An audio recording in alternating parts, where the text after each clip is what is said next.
விநாயகர் ஆவணி மாதம் வளர்பிறை சதுர்த்தி திதியில் அவதரித்தார். அதனால தான் ஆவணி மாதத்தில் வர வளர்பிறை சதுர்த்தி திதியை விநாயகர் சதுர்த்தியாக கொண்டாடுறோம்.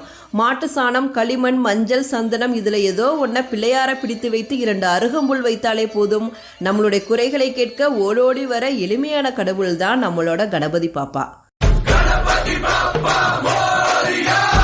இந்த வருடம் சதுர்த்தி திதி வருகின்ற செப்டம்பர் 6ஆம் தேதி பிற்பகல் 3:01 தொடங்கி செப்டம்பர் 7ஆம் தேதி மாலை 5:37 வரைக்கும் இருக்கு.